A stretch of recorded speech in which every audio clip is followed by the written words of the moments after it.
असेटाबुलारिया जलाकान्या के regarding discuss करेंगे इस लेक्चर में। ये एक एल्गी का ही टाइप है, इस तरह की होती है। इसका हेड अम्ब्रेला की तरह, छाता की तरह होता है, यानी कि छतरी भी जिसे बोलते हो आप। ये ग्रुप ऑफ बोटेनिस्ट ने रिसेंटली अभी डिस्कवर किए। ये अंडमान निकोबार आइलैंड के पास, ये अंडमान निकोबार आइलैंड जो आप जानते हो ये वाला, इस पर डिस्कवर किया हमारे इंडिया में।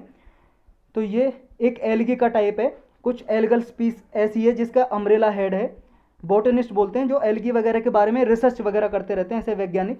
अंडमान निकोबार में ये कोरल रीफ और बहुत ज़्यादा मैरीन बायोडाइवर्सिटी जहाँ पे रहती है वहाँ ये पाई जाती है। मार्च 2021 में ही कुछ यहाँ पे वैज्ञानिकों ने 2 नई रेड एल्गल सीवीड की स्पीसीज ढूंढी थी कोस्ट लाइन में, और अभी ये ढूंढा है। तो पहले हम एल्गी के बारे में पढ़ेंगे, एल्गी क्या होती है, फिर इसके बारे में पढ़ेंगे असेटाबुलेरिया के रिगार्डिंग।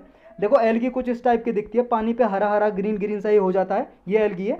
डिफाइन कैसे करोगे, group of predominantly aquatic photosynthetic nucleus bearing organism, मतलब ऐसा ऑर्गेनिज्म, ऐसा जीव जिसके पास एक्वाटिक यानी कि पानी में रहता हो, फोटोसिंथेटिक क्रिया करता हो प्रकाश संश्लेषण की, मतलब कि CO2 लेके ऑक्सीजन छोड़ता हो, और जिसके पास न्यूक्लियस हो, लेकिन lack of true roots stems and leaves. इसके पास ना तो कोई जड़ होती है ना तना होता है, जैसे पेड़ के पास होता है।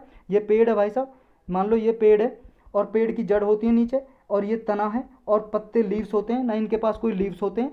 तो इनके पास क्या होता है, specialise multi cellular reproductive structure भी इनमें लैक करता है।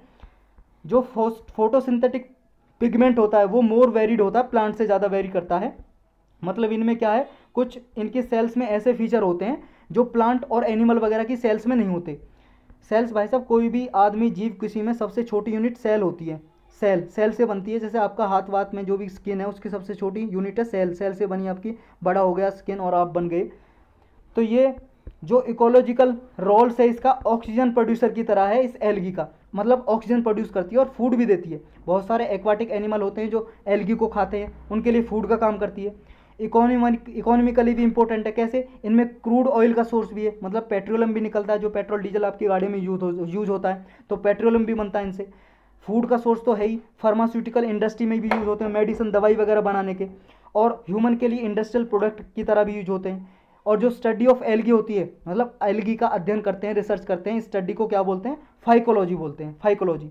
तो अब पढ़ते हैं एसेटा बुलारिया के बारे में। एसेटा बुलारिया जलाकान्या का, ये देखो ब्राइट ग्रीन एल्गी होती है जो हमने ऊपर देखा, 20 से 40 mm साइज होता है, और ये सिंगल सेल ऑर्गेनिज्म है। और इसका संस्कृत में जो ये जलाकान्या है, इसका मतलब होता है मेरमेड, यानी कि गॉडेस ऑफ ओशन, समुद्र की देवी। ये फर्स्ट स्पीसीज है एसेटाबुलारिया कैटेगरी का, जो इंडिया में पहली बार डिस्कवर किया गया है, इस फैमिली का। एसेटाबुलारिया फैमिली का पहला ये एल्गी है, एसेटाबुलारिया जलाकान्या, पहली टाइप का स्पीसीज है। इसकी क्या क्या करेक्टरिस्टिक्स हैं, मतलब विशेषताएं क्या हैं इसकी, करेक्टरिस्टिक्स। देखो अम्ब्रेला या मशरूम की तरह इसका हेड होता है, जैसा हमने ऊपर देखा, और 15 से 20 मिलीमीटर डायमीटर होता है, डायमीटर होता है इसका। और ये 1 गिगांटिक सेल से बनी होती है, जिसके पास न्यूक्लियस भी होता है। न्यूक्लियस मतलब सेल के अंदर न्यूक्लियस होता है भाई साहब। और ये क्या है, रिजॉइड स्ट्रक्चर में बना हुआ होता है इसका न्यूक्लियस। रिजॉइड स्ट्रक्चर कैसा होता है, ये ऐसा प्लांट या फंगी का स्ट्रक्चर होता है, रूट की तरह फंक्शन करता है, जड़ की तरह, जैसे जड़ फंक्शन करती है ना, पानी लेती है और फिर पौधे में पहुंचाती है, ऐसे ये फंक्शन करता है कुछ, यानी कि सपोर्ट करता है एब्जॉर्प्शन में, सोखने में।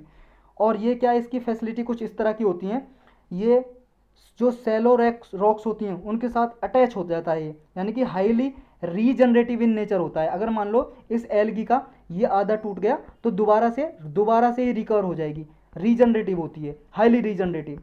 सिग्निफिकेंस क्या है इसकी, इंपॉर्टेंस क्या है, देखो जाइंट सेल होती है, यानी कि बहुत बड़ी सेल होती है। इसको क्या है, नेकेड आई यानी कि नंगी आंखों से भी देखा जा सकता है, वरना सेल को देखने के लिए साइंटिस्ट क्या यूज करते हैं, माइक्रोस्कोप, सूक्ष्मदर्शी, ऐसा शीशा सा होता है ना, देखते हैं लेंस से, माइक्रोस्कोप बोलते हैं जिसे, उससे देखते हैं। यानी कि जो मॉलिकुलर बायोलॉजिस्ट हैं, जो साइंटिस्ट ऐसे रिसर्च करते रहते हैं सेल के बारे में, वो क्या है, आसानी से इस पर रिसर्च कर सकते हैं। तो ये फ़ायदा है इसका, सेल के बारे में रिसर्च कर सकते हैं, यानी कि एक मॉडल ऑर्गेनिज्म की तरह काम करेगा ये।